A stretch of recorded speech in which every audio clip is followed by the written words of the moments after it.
Hey guys, this is Gwendolyn, and for today's video, I'm just basically popping in here to touch base with you guys.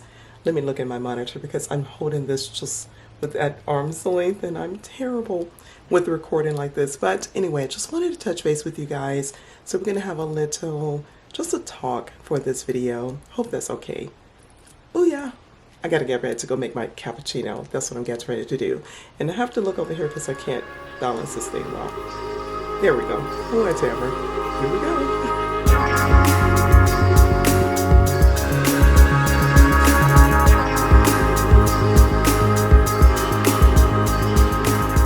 You guys came when you tell me action. I am so don't pay attention. I'm always looking around and everything. You guys, Lexi is filming for me. Lexi's back. Well, we're borrowing her because she got her long video. But what I wanted to show you guys is I decided to do another. He didn't got that TV thingy up. Well, we have Maybe I should turn it down a little bit. Hold on.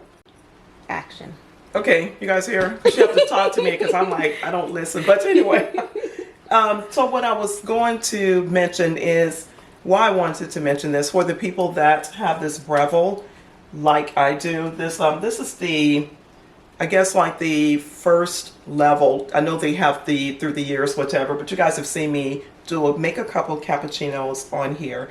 But I wanted to say that I've been experiencing little problems with the portafilter staying on as it's brewing. So I don't know if that's something you guys have run into as well, a problem, whatever. Or I'm thinking the, not brackets, but the rubber piece that's up under here is a possibility it may need to be changed. I feel like it's a bit soon because I don't make them every single day, but if it is what it is. But so anyway, sometimes when I'm going through here, I've seen a lady on a YouTube video and she was trying to hold it, as did I. So what I mean, for the people that may not know what I'm talking about, is as the machine is brewing, the portafilter, you can see is slightly moving, which is a natural thing I think it's supposed to do. From the lock position, it goes back a little bit towards the insert position here. But when it's not behaving correctly, it goes a little bit faster as it's doing that, what is it called? That process where you can tell the machine is amping up to actual espresso. I forgot what it's called. You can hear it in the machine doing this thing. I can't think of the name of what it's called, but anyway, when it's doing that process, when the little meter, the pressure gauge is moving up, is when it's doing this, the act that it does. I just can't remember what it's called, but that's when you look for it. And this portafilter has just dropped and fell, and coffee flew everywhere. So I know to look for it now. I don't turn my eyes away from this thing when it's doing it now. But anyway, I think I may just need to change my rubber thingy that helps seal your portafilter up in the space that it goes. But I don't know for sure. I think it's a bit soon to be worn, but it is what it is. So anyway, just food for thought. Yeah. Literally watch for your portafilter to just slip out of its position. It could happen. So, but anyway, what I've got ready to do now is just warm up my portafilter. So Lex may pause, whatever.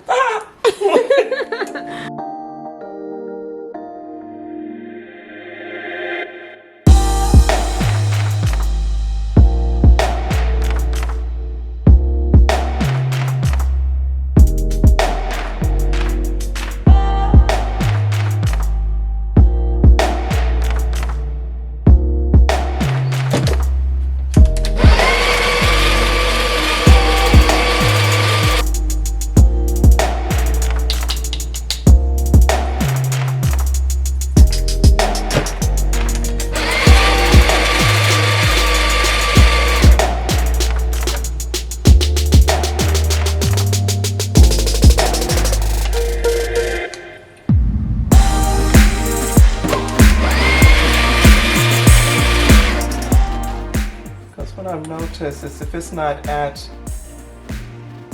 a good enough level or something, I don't know, it seems to have an effect with how it fits in the portrait, in the slot. I don't know. space, whatever, without it working fit. Well, leave a little bit space where as you should around the lip of it to let it fit up in the better. But I've done everything and it's still sometimes it's just something. It's something weird, and I could tell when the machine acts like it's not programmed.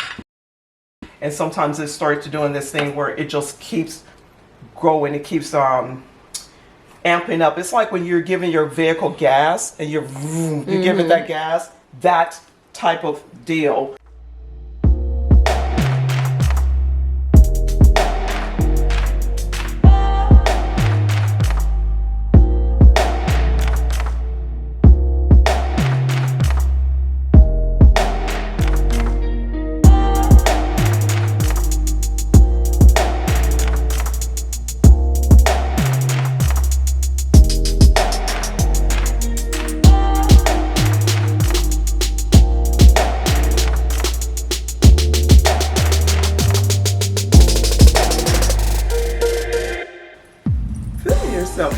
You got to have some skills. And you guys know what I'm talking about. I swear I'm all over the place. Anyway, so what I wanted to do was just to jump in here, touch base on pretty much what has been just to touch base with you guys, sort of like what's been going on a little bit. But the thing is, I did my nails. They're not perfect. I'm not going to get too close on them, but I did the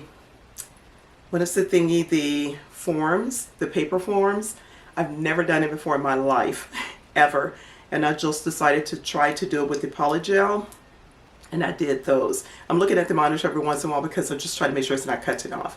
So anyway, I did my nails, and they've been painted a few times. The polygel was this pretty brownish like color, where they were just that, and I just painted white tips. I went back and did my, what is it called? My gel.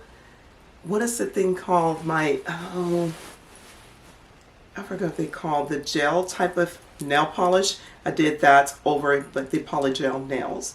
So they're pretty neat. They're not perfect anything by any means, because it's my very first time. Never done this ever. And I tried it. I see a little bit gel stuff under there, but typically they're pretty much okay. They're pretty good. I think I did a pretty good job. Anyway, pretty. So anyway, I wanted to touch base a little bit because you guys know typically I do videos, whatever, about a few things, like if it's not my life coaching things or whatever, topics about that. Sometimes I do my luxury handbags. And of course, we are hearing about all the things going on with the luxury handbag, whatever, community. And just wanted to sort of touch base with that a little bit because it does matter for people if that's what they're really into. We guys, like as do I, follow people that have items, products, whatever, car, whatever it is. They have things that I'm interested in, either learning how to do something or just learning about a product I'm interested in. We all do it. Now, as far as my opinion or my stance on what's going on with the luxury community, I've always believed everything was well overpriced based on the making of the items. In my opinion, I've always felt that way. I've always felt like we all pay ridiculous pricing for whatever it is we're purchasing if a person feels like that's what it's worth to them. So that's the tricky side of it to me. I feel like if we make a brand, if we create an item, an object, whatever, we create something, I don't care if it's write a book to whatever we do, you sort of, I got to be really careful with this, you pretty much have a right to decide your value, in my opinion. I'm not saying it's in agreement with everybody. I'm not saying it's always what people consider fair. I'm not. But how do we combat that? How do we fight against a person feel like it goes? And I'm not saying it's junk by no means, but I'm just going with that. When people say one person's junk is another person's treasure. We're not calling anybody's product junk. Let's just be clear. I'm just referencing the fact that someone or some people or companies, whatever, decide what they feel like they're worth or what they want to charge, whatever that may be. You guys know we pay ridiculous prices for vehicles, for homes, for jewelry, for all type of things. We know it. We pay for a name. We pay for a stats. We pay for a status. We pay to fit in or to carry something we feel like is clout or whatever that means for another person, being honest. So to combat that, to fight against that or to reject it, if you feel like it's not your price value, I know a person could just say, well, just don't spend your money on it. Well, that's sort of is the thing to do. You just don't buy it. There's no way around it. And if enough people took a stance and decided that some of these companies or a collective amount of these companies were overcharging us for items that we're carrying, and I know we want to believe a lot of super wealthy people do this as well. Maybe that's our connection. We want to feel like we've shown our hard work, or we want to climb the ladder of, feel like we're climbing the ladder of the social status, whatever. It's nothing wrong with that. It really isn't. So you pretty much, and I know people say you pay for what you get. It's not necessarily always that. Well, that is, because you're paying for whatever it is you're seeking. But if you're seeking value, strictly value, and you believe a product is really expensive, must be great value, that's just not the case in a lot of scenarios. It's just not. And it depends on what you feel like is quality. That's what I'm talking about. Some people may feel like they're actually paying for quality, as they may. But that's basically an opinion on, because leather is leather, man-made leather, whatever. And I personally think no animal should suffer for us to carry a handbag or things. I know somebody would come from me and say, girl, you got, yes. But I don't think it's nowadays. I don't think it ever was. But people living off the land and things, that's different. But to carry a handbag and things like that, if we really think about it, I'm okay with man-made products, but giving me a look and giving me a purpose. If the bag fits my things in it and it doesn't just fall and everything falls out when I'm carrying it, within the right, common sense of how many items I'm carrying, because you got to consider that. I don't care how much it costs. You can go buy an expensive vehicle, whatever, it can't carry everything and everybody. You can't haul everything. You can't think because I spent this big amount of money, this thing better do everything. That's not even logical. But you pay for something that you're seeking, and value doesn't have to have a high price on it. Being just honest. To get a good leather bag or suitcase or whatever the different materials, because we know a lot of them are canvas, some of them are different things, just different products, different products. And I don't see anything wrong with that. If you want to spend $10,000, $15,000, $20,000 for a product, that's your right. If you don't feel like you should, if you feel like it's overpriced, don't pay it. Find something similar. That's the one good thing about handbags and things. There are so many similarities. So many look just like. I'm not promoting counterfeits, fake. I'm not promoting that. I'm not even talking about that. I'm just saying there's some similar styles that you can carry, or do like they did, whoever they are, and create your own. That's always an option. Create your own and price it at what you feel like it's worth. But it's no different to me. People going out there, I'm not saying this is the exact same playing field, but when some people think their homes are worth millions of dollars because they put millions of dollars in it. But that may be to them, but somebody else may be like, I don't think that's worth that to me. And that's why they negotiate price. So in handbags and things like that, we don't have to carry a $3,000, $4,000, $5,000, $6,000, $7,000 and up handbag. But if we want to, if we can afford it, and it's whatever, if we just choose to, whether or not we can afford it is for an individual to decide. It's no one else's business or opinion. If you want to carry that, carry it. It doesn't matter where it's made. To me, I personally don't care where you make it. If you're not hurting anyone, doing it, I don't want to promote someone doing something mean or cruel to someone else. But if you're not doing anything illegal, and hurting someone and I know about it, like, you know, like if a company is doing something illegal, whatever, and they're pushing handbags, I would not want to promote their products if I found out something like that. But most of us never know. Most of us never ever see where something comes from. Most of us don't.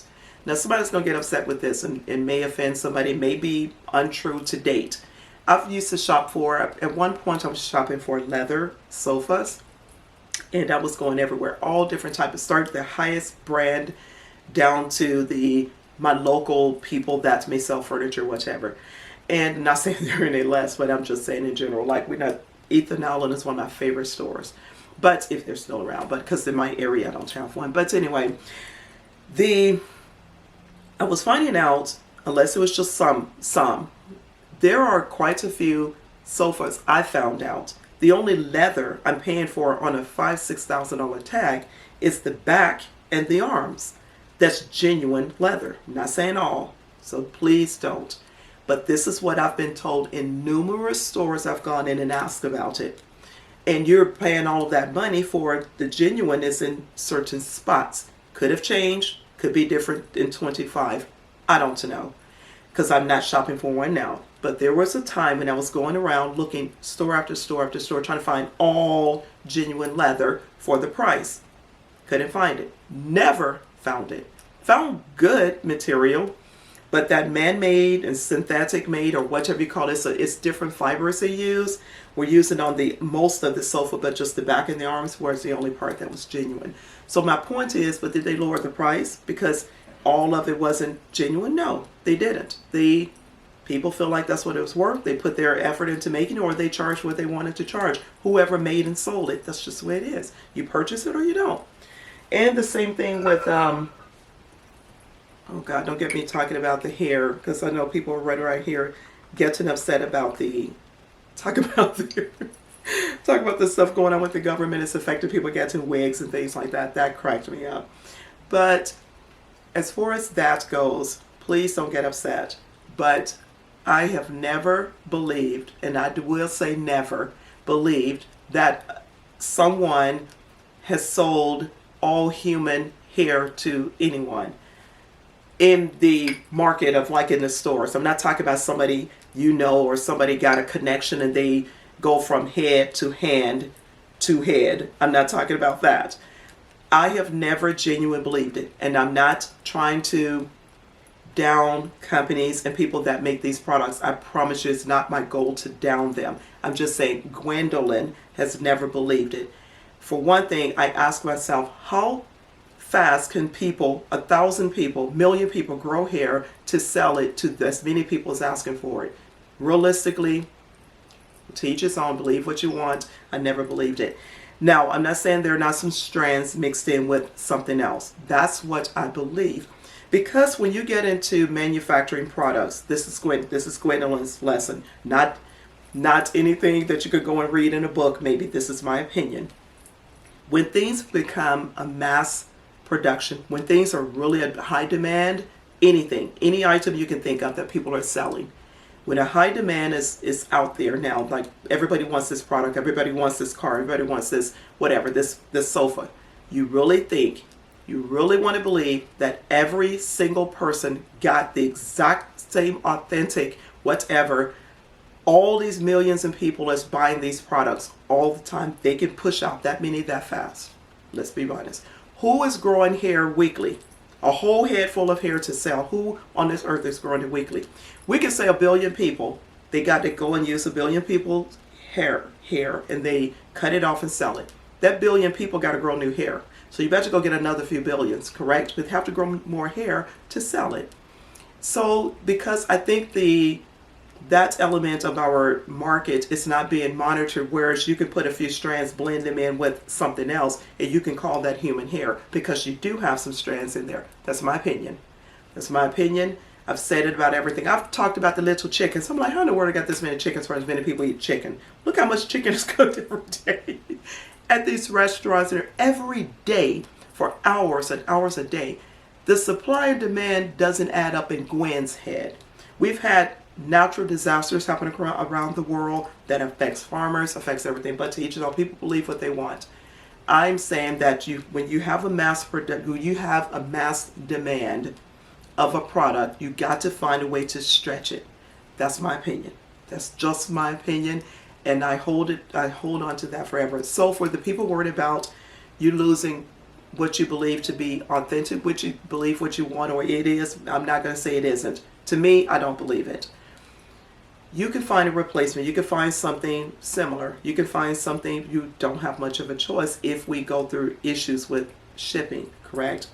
So learn to be creative, grow your own, to go find a friend. My son got a lot of long hair myself. No, I'm so joking. But anyway, I'm saying all this stuff to say I hear it. I hear the fear in people out there. I have learned through the years, don't move on based on fear, because you may, it's just sit back and examine, okay, if this happens, what can I do?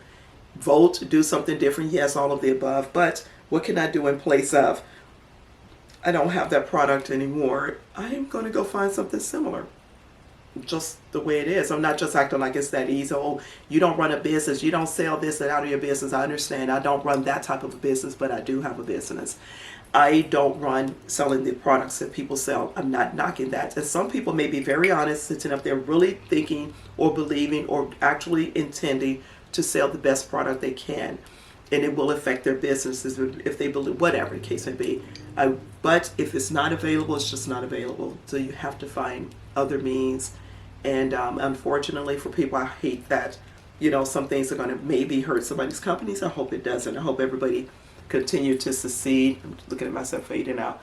But I hope that nobody loses their business or their business take a hit because of some of the changes that's going to be going on in the world. But I'm sorry to say these words too. I'm apologizing all through this video. Change is necessary. Not always the right one, not always the best one, but we do need to talk about across the board elements of change. So we can be more reliant on ourselves or whatever. But anyway, that's a whole different ball game.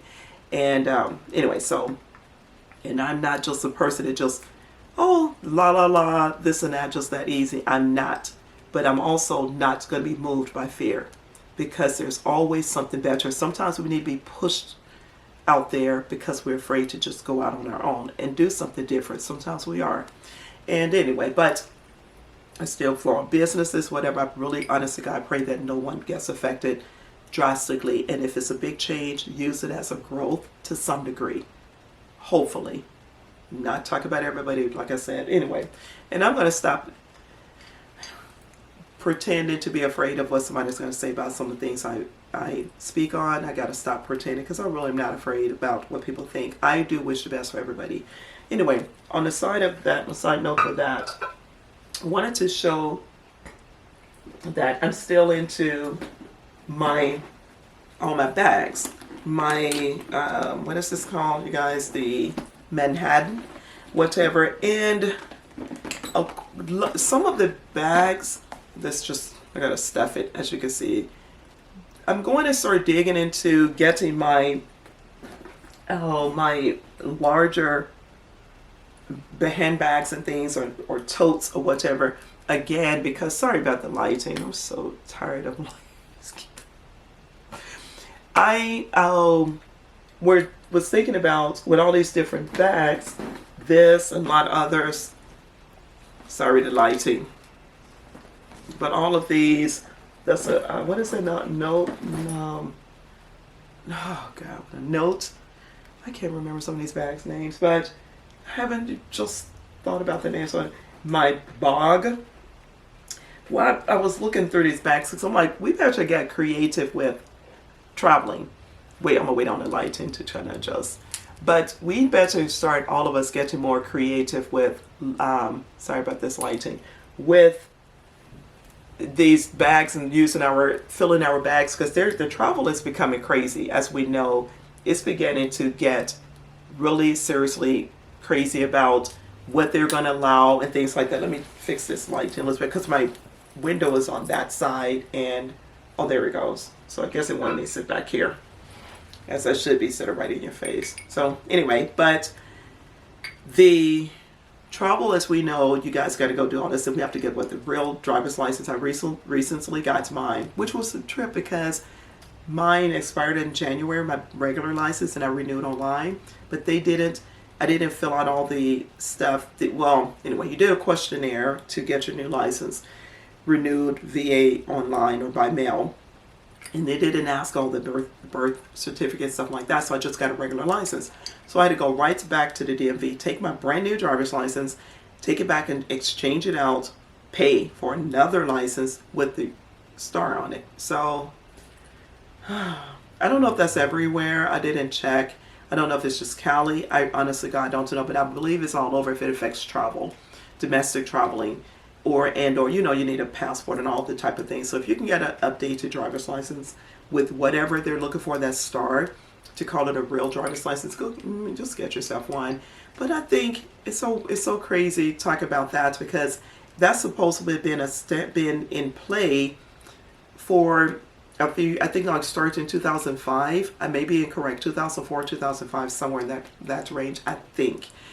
Why didn't they just make that a standard when you go in to get a new driver's license? Why wouldn't that just be a standard? You take your birth certificate, some major bill that you can prove where you live, your social security, maybe, I think social security card, birth certificate, evidence of some place that you're living, residence, like a utility bill, some type of bank statement. It could be the marriage license, if your name changed, all these different little things. Why wouldn't they just ask for that out the gate? And they wait till now everybody's scrambling around and trying to do it. I don't understand. It should have been a standard. When you go in to renew, it should have been you have to have these documents because you're going to now have a real driver's license anyway. It's just to make things complicated. But I was just thinking about that. So for you guys that don't know about that, get on top of it. If it affects you. May not affect you at all. But anyway, so these are some of the things I was thinking about. I was thinking about the shipment situations with the stuff we know, and whatever. Let's just try to think it through. Still stand by each other, support one another, and things like that. Trying to help these businesses stay afloat, or try to find more local, closer proximity, workers if possible, because it employs people around us. We can use to lift lower unemployment.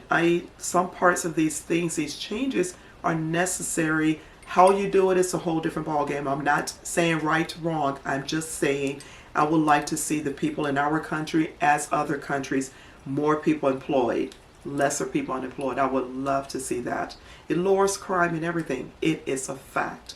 So anyway, but things on my mind. I'm doing fine. I'm still in school. My real estate school, I sort of completed it, but my dates were kind of mixed up because I was having some issues with some things online. And so they couldn't just change the dates on my certificates because they were off when they were correcting some things I was dealing with my logging into my lessons and things like that, and my monitor that monitors me taking my test with my real estate school. I don't know if I said that. But so they changed my dates. I saw the dates were different when they started assisting me with some issues I was having. So my dates messed up and whatever, and it didn't align well with their certificate when I completed some courses. So it sort of locked me out of a third course that I needed. Anyway, so all of that being said, I had to go back and do a first course, and I'm doing a last course that I never got a chance to do, and everything in between I completed. So I'm almost done with my real estate school, complete this time, and it's kind of good to go back through some of the refreshments. It's just a few chapters I had to go through, and so they can align my dates on my certificate with everything be aligned close proximity. So that's what's going on. So I'm really refreshing some of the classes that I couldn't access because the dates were sort of off.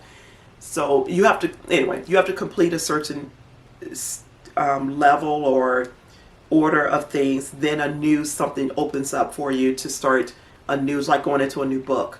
And one of my books never opened because my dates were off, and it looked like I didn't complete some things that I did complete. That's sort of what happened, and it's not that big of a deal.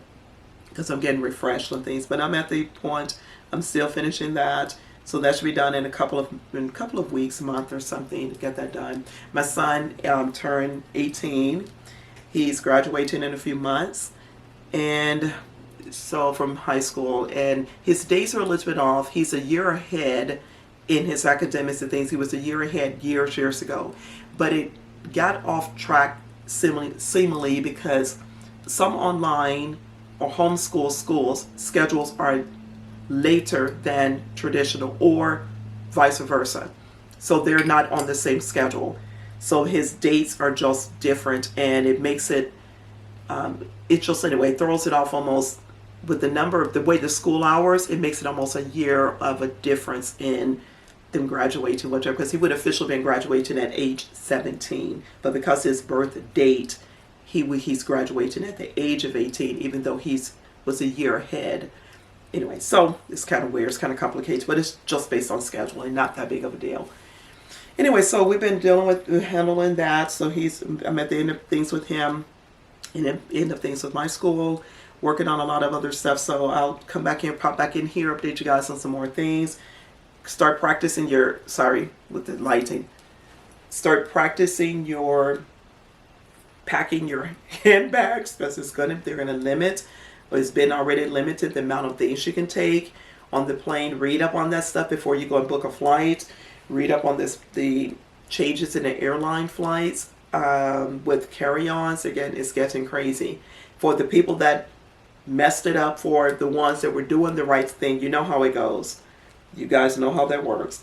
So get up on top of that, and so you can enjoy traveling, things like that. So try to carry lesser bags, or pay for a bag to be under, or ship your things ahead. That may be, I said, if I need to take a lot of things, I think I would consider shipping my products ahead somewhere wherever I'm going, whatever. It may be an option. Anyway, I know they're making it inconvenient for the honest people that really carry the right amount, the right weight and everything. That's what I miss the airline traveling times, you guys, when the storages and things were really, really on top of things, and people, you pretty much used to, well, I did. When I sit in a airline seat, whatever, me and my family, I try to put my bags right above where I sit. And I pretty much do. That's just what it should be. Anyway, good talking with you guys again. I'm going to jump in here again and show you some other stuff. I want to show you guys some shoes so desperately. Oh my gosh, I wanted to show you this time, but I don't care for my toenail polish. It's so basic. So anyway, so I'm going to come back in and do that another time. So good speaking with you guys. I hope this video is decent, like the lighting and things. I'm sorry, but I did want to just talk to you. I didn't really want to make it big about a product this time. I just wanted to give a little bit of my opinion about some of the things going on in the world, because it does affect everybody. And I'm not lessening that. I have a business, my own business as well. I'm not lessening anything that someone has, or whatever. I'm not. But anyway, we also have to be realistic with the things we pay for. You got to ask yourself, is this really 100% what I believe it to be? And how true is that? That's just me. It's just me. But good luck with all of that. Love you guys. Take care of yourselves. Whatever. I think of some other stuff I want to tell you later, but I'm going to show you those shoes. Whether you want to see them or not, we're going to do a shoe video. That's just it. I love me some shoes, so I'll check with you guys later. Love you. Take care of yourself. Sorry about the in, out, all the different things. Sorry about that. Hope I helped you talk about the Breville for people that may go through that. But other than that, love you. Take care of yourselves. Please, if you enjoy sitting down with me sometimes, whatever, feel free to like a video. The other stuff we don't want to talk about. Like it, please. Subscribe if you want to subscribe. I would love to have your anybody coming on board. The people that's already been there for me, thank you so much. I appreciate you more than you could figure. I really appreciate you. Thank you. And still turn on your notifications, because who's to say? I'm going to try to be better. I say that every time. But anyway, love you. Take care of yourselves. Bye, you guys.